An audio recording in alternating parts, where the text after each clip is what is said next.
O Ver TV de hoje é especial. Vamos discutir a diversidade na televisão, tendo como exemplos os programas que trataram das presenças dos negros e dos índios na TV. Personagens quase sempre subalternos ou até mesmo invisíveis. Vamos começar pelos índios. Programas dedicados à vida indígena são raríssimos. Em 1985, na extinta TV Manchete, a série Xingu, a Terra Mágica, de Washington Novaes, mostrou esse mundo ainda pouco conhecido da maioria da população. 22 anos depois, a TV Cultura de São Paulo colocou no ar uma nova série sobre a vida indígena no parque revisitado pelo mesmo Washington Novaes, Xingu, a Terra Ameaçada. Há 500 anos eram 5 milhões. Hoje são 500 mil. Há 23 anos, uma terra mágica. Hoje, uma terra ameaçada.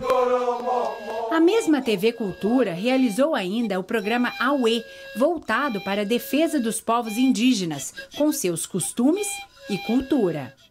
A Bacia do Xingu abriga pouco mais de 18 etnias indígenas em 50 aldeias. O governo federal, historicamente, incentivou a ocupação desse lugar. O resultado foi o agronegócio como atividade principal da região. Além do gado, as florestas vêm sendo desmatadas para dar lugar à soja. Mas também o Auê já saiu do ar. Restam os documentários que enfatizam muito mais os aspectos pitorescos da vida indígena do que sua luta pela sobrevivência, muitas vezes sem diferenciar etnias e nações. São grupos com problemas específicos, falando cada um o seu próprio idioma.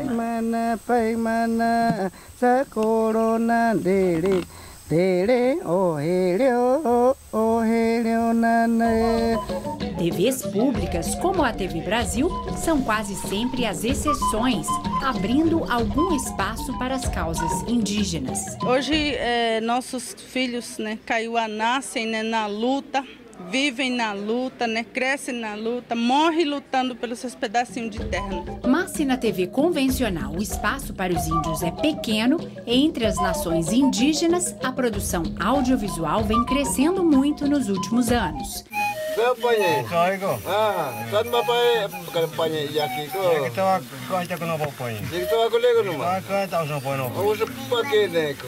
Aqui, o espaço para a diversidade cresce e os problemas comuns aos índios em geral ou a cada uma das nações ganham espaço. São mais de 800 mil índios em todo o país, reunidos em mais de 200 etnias. Sou Pataxó, sou Xavante, Cariri, Yanomami, sou Tupi, Guarani, sou Carajá. Sou Pancararu, Carijó, Tupinagé, Potiguar, sou Caeté, Puniô, Tupinambá. Sou Pancararu, Carijó, Tupinagé, Potiguar, sou Caeté, Puniô, Tupinambá. Sou Pataxó, sou Xavante, Cariri, Yanomami, sou Tupi, Guarani, sou Carajá. Sou Pancararu.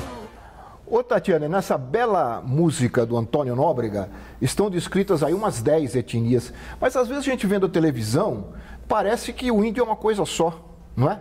Parece que existe um índio brasileiro e não se dá, e as pessoas não se dão conta dessa diversidade. Como é que você explica isso? Bom, é contra isso que a antropologia contemporânea, e não só a antropologia contemporânea, mas muitos antropólogos ao longo da história dessa disciplina, antropólogos brasileiros e o movimento indígena, têm lutado. É para mostrar a sociodiversidade que existe no Brasil, nas terras baixas da América do Sul, que é como a gente chama tecnicamente o lugar onde vivem mais de 240 povos falando 154 línguas indígenas diferentes, uma população de 896 mil pessoas, agora segundo os dados do IBGE, do censo do IBGE de 2010, existe uma diversidade de modos de ver o mundo, de modos de ver a natureza, de modos de ver o contato mesmo com a sociedade nacional, que é uma forma um pouco genérica até de chamar o que nós somos nos mundos indígenas, e que é quase impossível esperar que jornalistas formados em escolas que também não valorizam essa diversidade, que Você aprendeu alguma coisa sobre índio lá na ECA, não?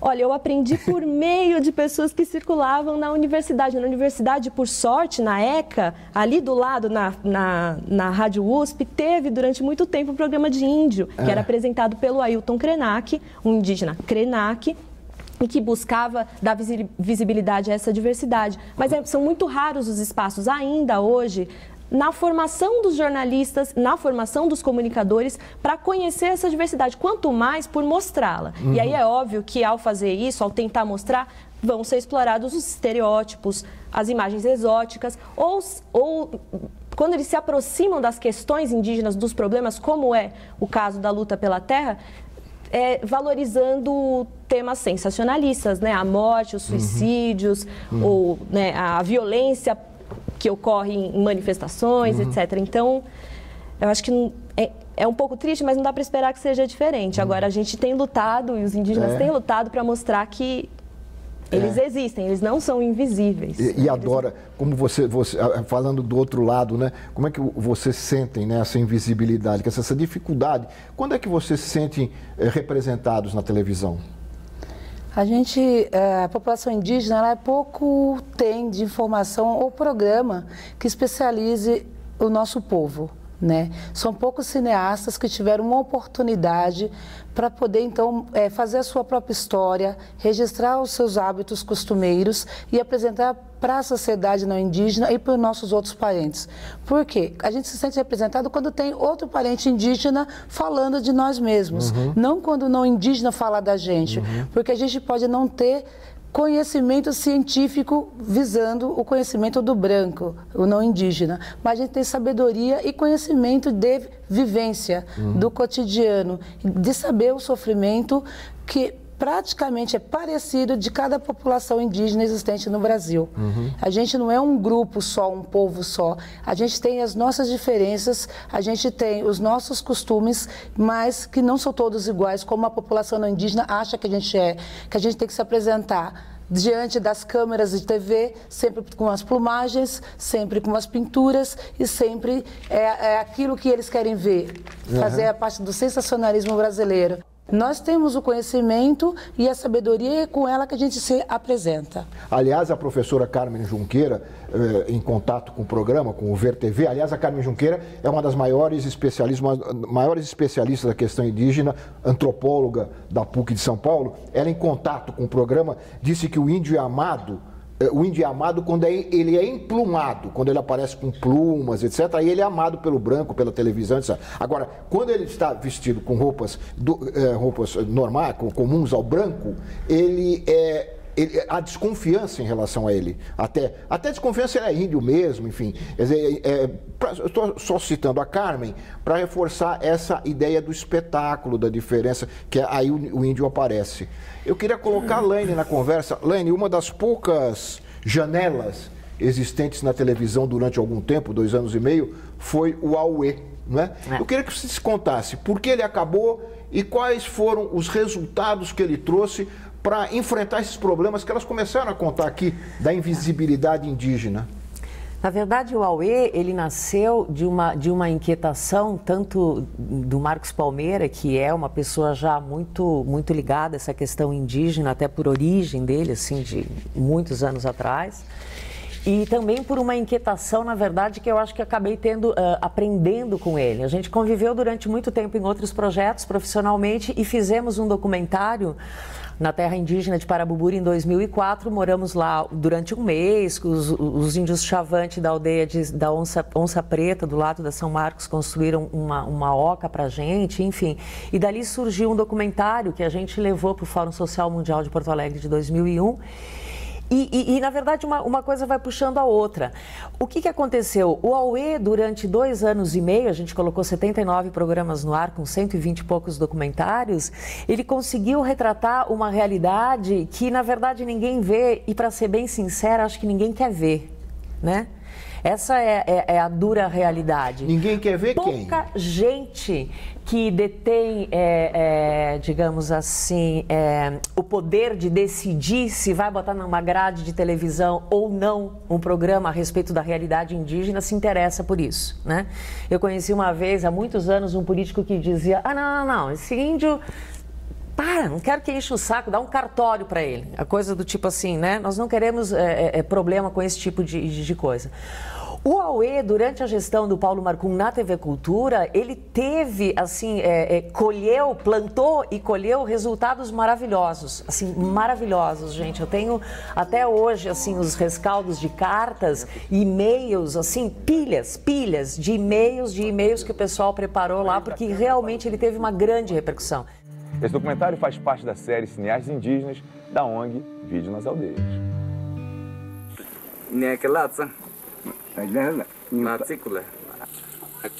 As pessoas se interessaram, elas queriam saber como chegar lá, com quem falar, como é que... assim, não, por isso que eu digo, assim, eu entendo quando a Dora fala dessa questão do índio retratar a sua própria realidade, mas eu também entendo que existe nesse mundo a necessidade da gente fazer pontes, e essas pontes são importantes, porque se, independente da etnia que for, que tem gente genial, tem grandes cineastas indígenas hoje por todo o Brasil, né, vamos falar do Divino do Sereu Arru, do Zezinho Yubi, só para citar dois, o próprio Ailton, que sempre esteve envolvido com essa causa. Essas pessoas, se eles tiverem que ficar ilhados neles, primeiro que a gente vai estar repetindo um erro, que é ficar ilhado. Segundo, que tem que construir essas pontes, entendeu, Dora? Uma TV pública, na minha opinião, tem o dever de mostrar os povos originais. Gente, eles só aparecem quando tem pancadaria, quando tem refém, quando agora que a FUNAI já não vai mais ter poder para decidir a demarcação de terras, isso vai para o Congresso Nacional. O Aue termina por quê? Porque quando terminou essa gestão e entrou a gestão seguinte, a nova administração da Fundação Padre Anchieta entendeu que não precisava ter programa de índio na TV. O Ver TV faz um rápido intervalo e volta em seguida, lembrando programas que trataram da diversidade na televisão. Nós voltamos já.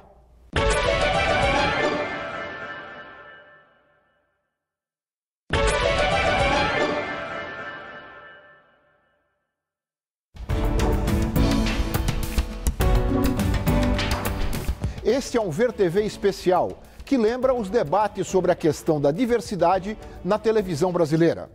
O jornalista e produtor Washington Novaes é uma referência na luta em defesa dos direitos indígenas, tendo produzido importantes trabalhos para a TV.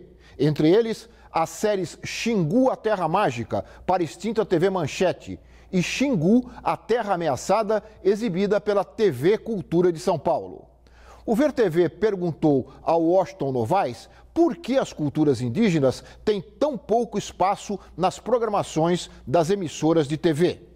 A cultura indígena é muito ameaçadora para quem não esteja interessado nela, porque coloca em questão a nossa cultura, né?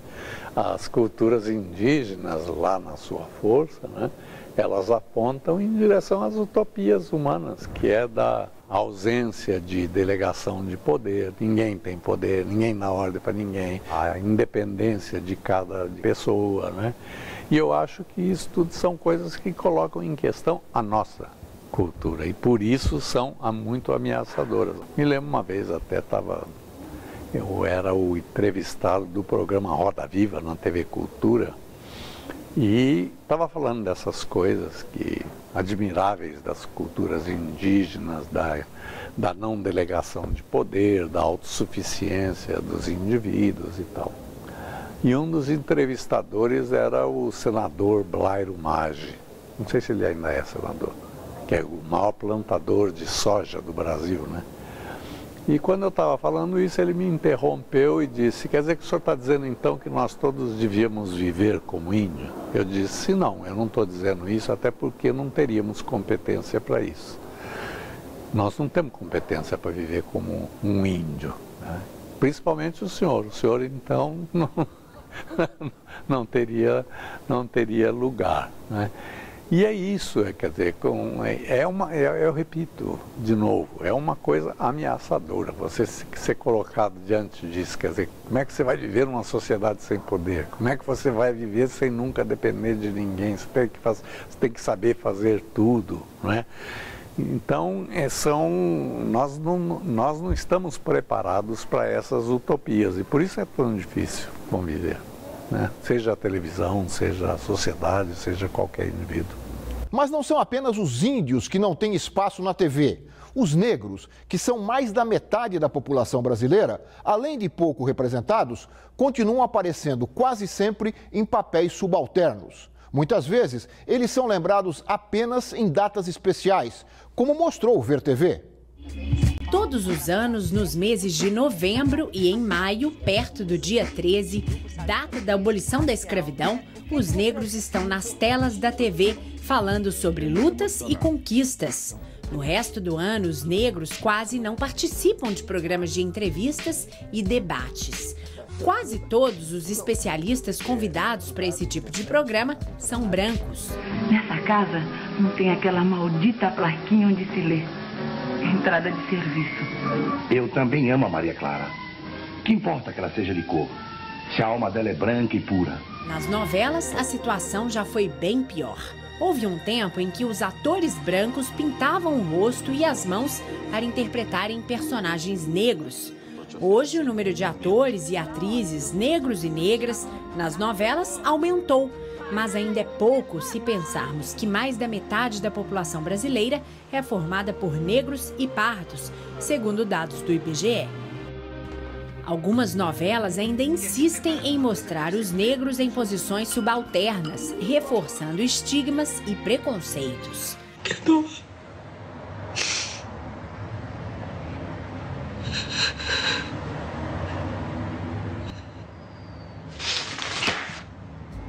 Na propaganda, o negro tem tido uma presença um pouco maior, revelando uma participação crescente também no mercado consumidor. Mas no jornalismo, o crescimento não é o mesmo. Nós estamos mais em todas as áreas do mercado de trabalho, conquistamos mais postos de chefia, mas ainda estamos muito aquém em relação ao salário, igualdade salarial, igualdade de cargos no mercado de trabalho. De qualquer forma, eu acho que hoje na televisão nós também vivemos um momento histórico. Figuras famosas, figuras negras que mostram um excelente trabalho. Eu acho que isso é muito importante para a construção da identidade do negro. Eu acho que a TV Brasil tem esse compromisso. Eu acho que assumir, por exemplo, o cabelo crespo hoje na televisão é um grande avanço. Muitas mulheres vêm assumindo. Isso constrói muito a identidade da mulher negra, ajuda na autoestima. Esse é só um dos aspectos, né? Esses apresentadores são exceções. Os brancos são a maioria diante das câmeras e no interior das redações. Ô Joyce, você é uma das poucas apresentadoras negras de telejornal no Brasil. Aqui na TV Brasil, nós temos a Luciana Barreto, que apresenta o Repórter Brasil. Mas ela também é uma das raras apresentadoras negras, não é? Pois é, a gente estava também tentando fazer, né, esse levantamento de outras apresentadoras de bancada nesse momento, atuando agora, e a gente não conseguiu lembrar de outros nomes, então...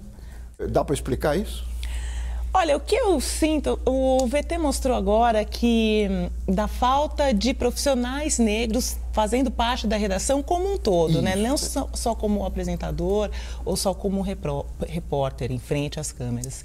E é justamente isso que eu sinto no meu dia a dia, essa necessidade de ter outros colegas atuando na redação para que a gente consiga inserir os temas e as pautas pertinentes ao que a gente acha que precisa acontecer para a evolução do negro, não só no mundo da comunicação, mas na sociedade como um todo, para que isso efetivamente aconteça. Porque enquanto a gente não tiver outras pessoas que façam parte desse mesmo universo, que estejam impulsionados nessa mesma vontade, nesse mesmo intuito de fazer com que essa evolução realmente aconteça, aí fica muito difícil, porque aí você tem um ponto aqui, uma pessoa aqui, outra ali, que sozinho ninguém consegue fazer, né? Pois é, vamos começar o programa, então, aprofundando um pouco essa questão do jornalismo. Porque nós temos questão de mostrar aqui no VT de abertura que um problema visível é esse. Mas há um problema que é invisível para o público, que é esse da redação.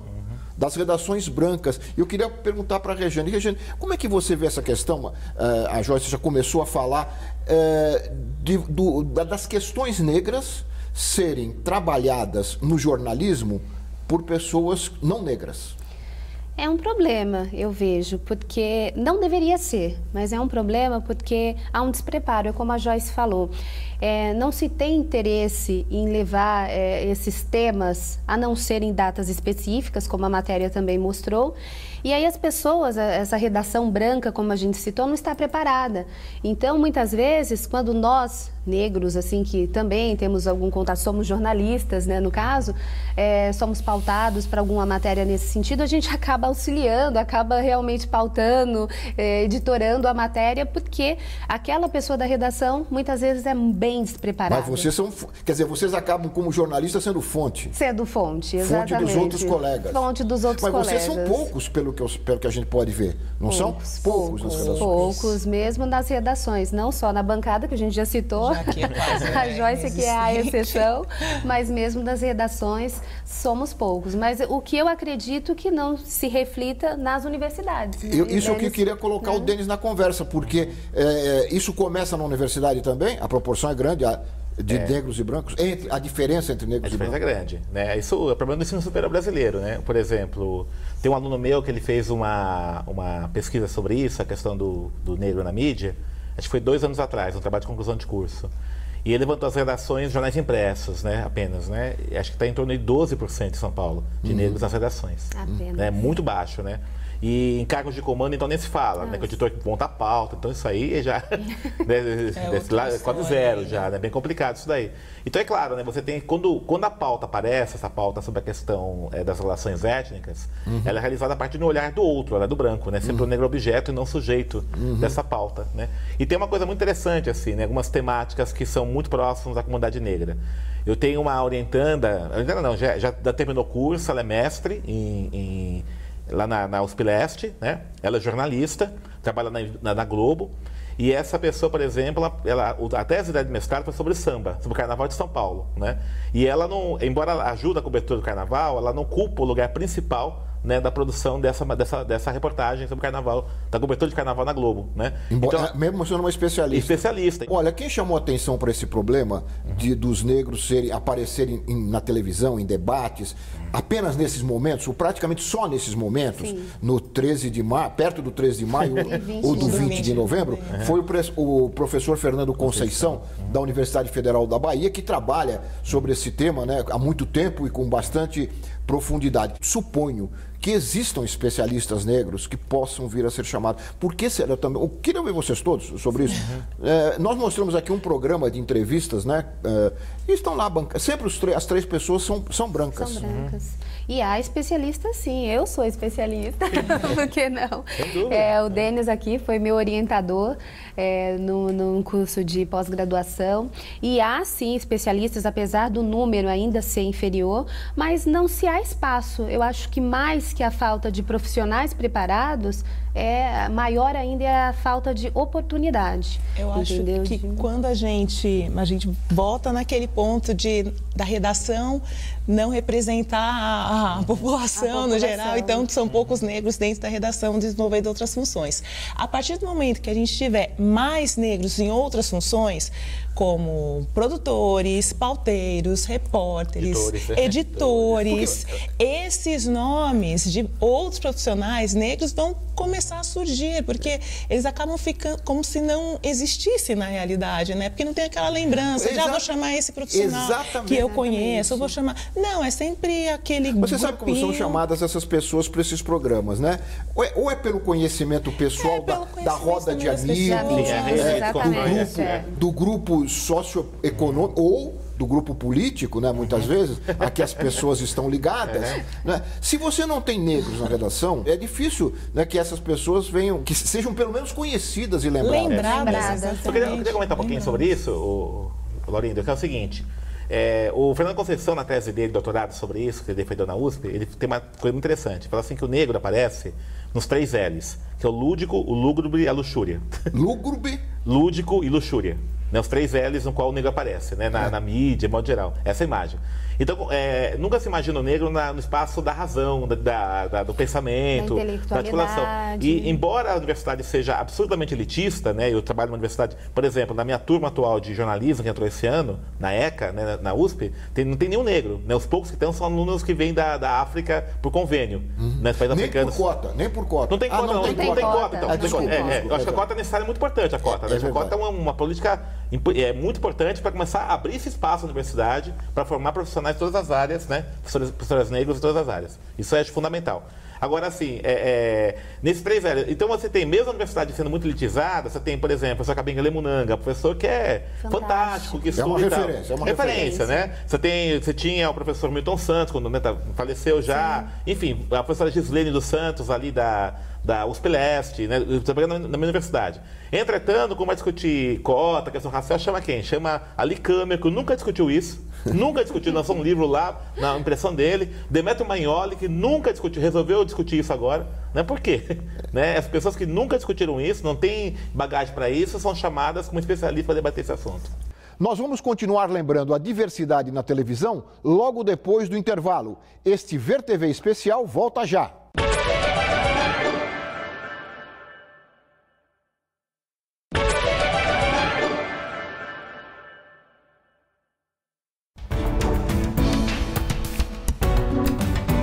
Nós estamos de volta com este Ver TV especial que lembra os debates sobre a questão da diversidade na TV brasileira. E no bloco anterior, nós falamos da presença ou da ausência do negro no jornalismo. O tema agora é o negro na dramaturgia. Vamos ver. Eu recentemente entrevistei uma grande atriz brasileira chamada Iléa Ferraz. Ela fez grandes papéis como escrava e tudo mais. E recentemente ela apareceu na novela da Globo, Amor à Vida, como uma juíza. Só que foi uma participação, foram 2 dias, foi o que ela falou. Eu, como atriz, tenho que estar preparada para exercer todos os papéis, seja da escrava, seja da juíza, o que for. Mas o espaço ainda é muito pouco, então por isso as pessoas lembram sempre dos mesmos. Uhum. Então, quando aparece uma Iléa Ferraz, recentemente também, a Isabel Filardes fez um papel numa outra novela, que também foi uma participação como uma advogada, mas essas são exceções. Se a gente for tentar buscar na memória também, quantos que a gente vai lembrar, né? Que fazem os papéis assim de, aí, né? Fica essa sensação de que muito se discute, a discussão é sempre pertinente, mas a prática, a realidade, o dia a dia ainda caminha num processo de mudança muito lento. Uhum. É claro que a gente tem que comemorar cada passo, cada progresso que é conseguido com muita dificuldade, muito trabalho, que ainda é uma batalha diária. Mas a discussão deste crescimento, a discussão sobre esse crescimento acaba se sobressaindo com a realidade do que tem acontecido de benefício para a população negra. Eu queria, nós falamos também no VT de abertura, esses papéis subalternos. Claro que hoje não são tão gritantes como mas ainda existem, né? Ainda existem. E também em cenas de época, né? Os escravos apanhando. Isso não tem um problema com relação à autoestima da criança negra? Né? Como é que ela se vê? Não sei se vocês têm algum exemplo, alguma reflexão sobre isso. Com certeza. Eu lembro que quando houve aquela novela Próxima Vítima, foi a primeira novela que teve um núcleo negro de sucesso. Tinha o Rocco Pitanga, tinha a Camila Pitanga, ele era Isabel Filardes, eles eram ricos e tal. Se pensou muito assim, nossa, agora vai mudar, né? Agora conseguimos, né? E não é o que acontece sempre, foi um né? Momento só. Foi um momento só, e nós temos esses casos isolados. Não, e assim, eles eram ricos, é um tema muito complicado, assim, porque partiu de um golpe. Exatamente, detalhe. Isso o dinheiro veio porque uma coisa ilícita. Não é que uma pessoa conseguiu. Porque isso é interessante também. Com né? certeza. Como é que constrói essa trama? Como é que constrói essa trama? Ele ganhou porque passou de um golpe e ganhou uma grana familista. É por isso. Exatamente. Eu acho que se a gente pensar que a televisão tem que ser um retrato da nossa sociedade, e a nossa sociedade é diversa, por o Brasil principalmente, né, diverso por natureza, em todos os seus mais variados sentidos, a gente consegue visualizar mais o tamanho do buraco que ainda existe, né, para ser tudo que ainda precisa mudar, porque se a gente tem que retratar a nossa sociedade, a gente mostra uma TV que europeia praticamente. Exatamente, é uma TV europeia. Alguém já disse que há mais negros na TV dinamarquesa do que na brasileira. Exatamente, a proporção. Quem que fala isso? O Geozito, a tese dele, que o Brasil, você pega a foto da televisão, parece que um país nórdico. Estética ariana. Agora, tem um caso agora atual, né, do rapaz que vai ter que cortar o cabelo. Como é que é essa história? É uma criança, na verdade. Isso que é complicado. Você até perguntou sobre como reflete isso na criança, na autoestima. E é bem o caso dessa novela agora, né? É a novela Amor à Vida, o Valcir Carrasco, que é o autor, tem um casal de homossexuais brancos que adotam um menino negro. E após a adoção, o comentário que surgiu, a polêmica foi em cima disso, é porque o autor mandou que o menino raspasse o cabelo, que é um cabelo black. Ele falou que o pessoal reclamou, né?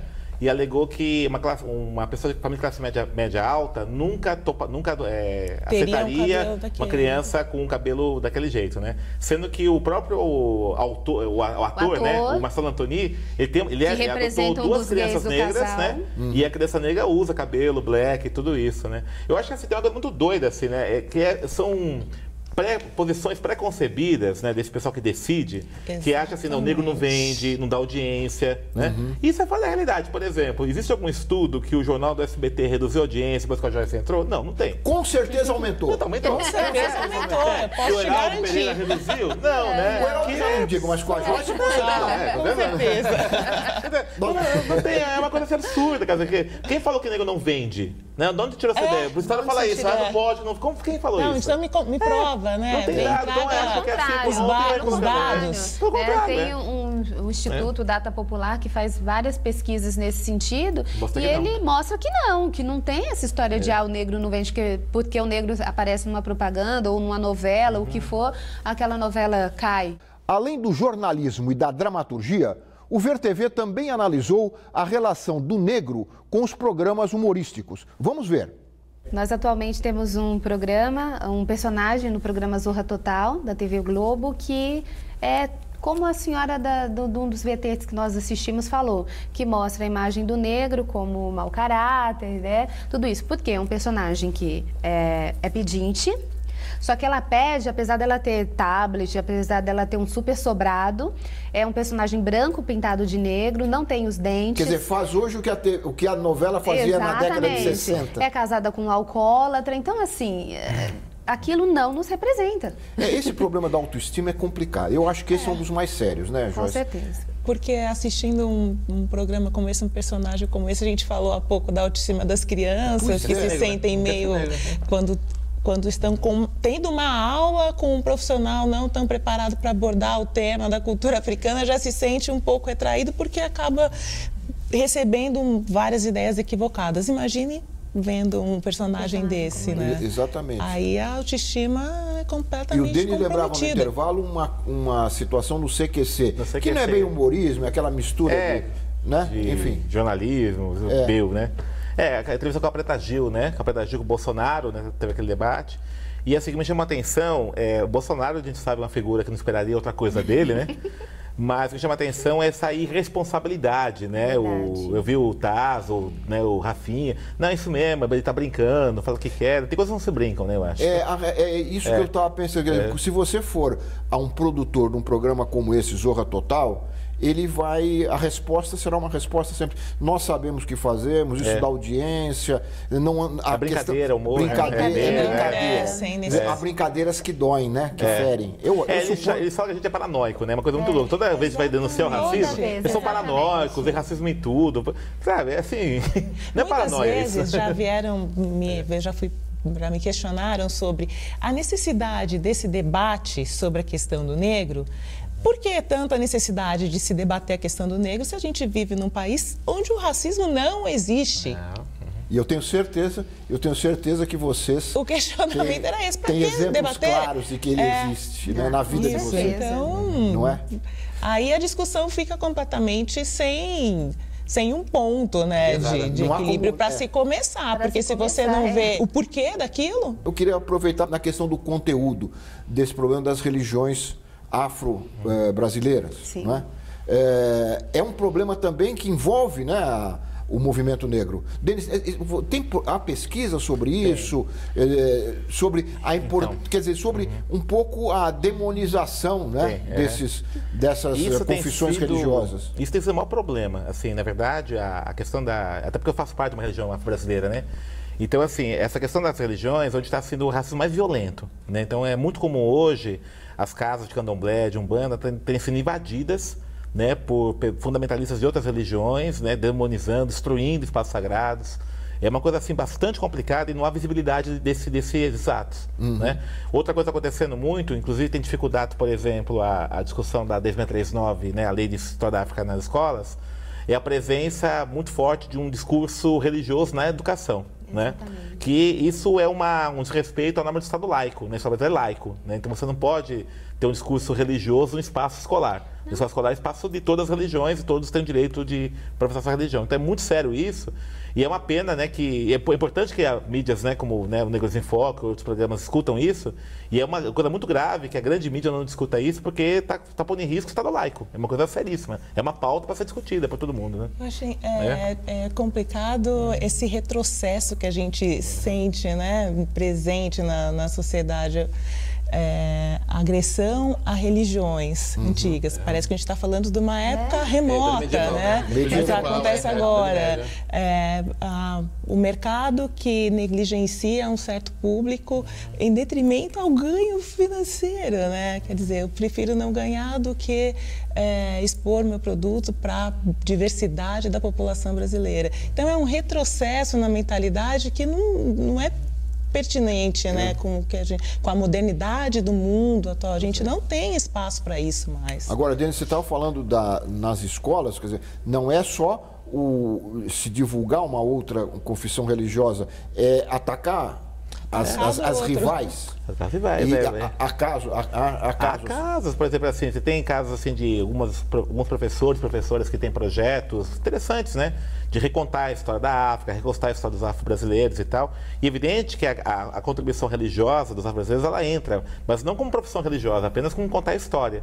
E aí você tem, assim, reações com base em fundamentamentos religiosos. Não vou entrar nisso porque isso é uma discussão do diabo, já vi isso. Mas teve recentemente uma diretora de uma, não me lembro o nome da escola, nada disso, mas ela recusou. Ela quis implementar dentro da escola dela, da unidade de ensino dela, e um grupo de professores se recusou, fez uma reunião mesmo. Se recusou a dar essa matéria? Dar essa matéria. A televisão, voltando ao nosso tema, também me parece que ajuda a contribuir um pouco, né, com isso, né? A TV é concessão pública, né? Acho que isso é uma coisa que tem que se lembrar sempre. A televisão é concessão pública. Então, o dono da concessão, ele não pode achar que pode fazer o que ele quer, falar o que ele quer. Tá? Ele tem uma responsabilidade social. Né? Porque, na verdade, aquilo é uma concessão da sociedade. E aí tem que seguir as normas do Estado laico, da diversidade, tudo isso. Né? O que eu fico extremamente assim, chocado é essa prepotência dos proprietários de emissão de televisão, dos donos. Não, eu posso fazer o que não é seu, aquilo é concessão. Né? Como assim, né? E tem que estar sujeito a crítica, sim, está correto, tem que fazer isso mesmo. Claro. Eu queria ouvir um pouquinho de vocês, um pouco sobre as perspectivas, né, desse movimento e dessa quase que disputa por hegemonia na sociedade brasileira, onde os negros ainda têm um espaço bastante restrito. E nós vimos aqui, durante todo o programa, as dificuldades na televisão. Eu tenho uma visão hoje, sempre tive, né, muito otimista e cada dia mais realista do nosso papel na sociedade, do meu papel como mulher negra na sociedade, tentando cavar espaços para outras pessoas também. Claro, eu vejo a evolução desse caminho, vejo coisas boas acontecendo, sim, mas cada vez mais a gente nota, a gente percebe e tenta passar para as pessoas aquilo que ainda tem que ser feito, porque ainda tem muita coisa a ser feita. Então, tendo essa dose daquilo que já conseguimos, com aquilo que temos ainda que conquistar, que impulsiona o trabalho da gente para frente. Denis, no caso da formação, como você vê a presença das cotas? Elas ampliaram, sem dúvida alguma, né, a presença dos negros na universidade. Sim. Mas e daí para o mercado de trabalho? Então, aí tá, né? Nova etapa, né? Acho que aí tem a formação. Acho que além das cotas, acho que os currículos, os cursos de comunicação tem que inserir a temática das discussões étnicas, né? Porque, veja, a gente fala da educação, da escola, mas uma criança passa hoje 5 horas e meia por dia na televisão, segundo dados do Instituto Alana. Então, a televisão é uma educadora hoje, né? Então, quem vai trabalhar nessa área tem que ter essa noção. Eu acho que isso tem que estar presente nos conteúdos curriculares, né, dos cursos. Infelizmente, nas últimas discussões não estão vendo muito isso, né? Então, isso é uma coisa que tem que ser levada em consideração. E agora a questão do mercado, né? Eu acho que vai ter que fazer um trabalho de pressão violenta, que eu vejo que é um dos entraves maiores mesmo, né? Os operadores dessa indústria midiática são muito resistentes, é uma discussão mais... Você acha que só para deixar claro, você acha que é a barreira mesmo? Porque é negro tem mais dificuldade? Eu acho que sim, eu acho que é uma visão preconcebida, né? Essa ideia Se tiver que escolher entre um branco e um negro... Porque tem agora para estética de beleza, tem aquela ideia assim, não, o negro não vende, o pessoal não vai gostar. Não, mas eu estou dizendo até na redação, fora da câmera. Sim, o racismo é inconsciente, né? O racismo, muitas vezes a pessoa não pode nem verbalizar isso, né? Então fica tão inconsciente. O problema do Brasil é o país racista sem ter racistas, né? Que ninguém admite que é racista. Eu acho que tem que evidenciar o racismo. E as pessoas têm que começar a discutir isso, né? Por que está acontecendo isso, né? Tem que tirar essa máscara. Não, eu acho que uma evidência clara é você olhar para uma redação. Sim. Isso a gente tem mostrar aqui no programa. Isso, E para terminar, Rejane, o trabalho de vocês, não é, o trabalho dessa divulgação via televisão.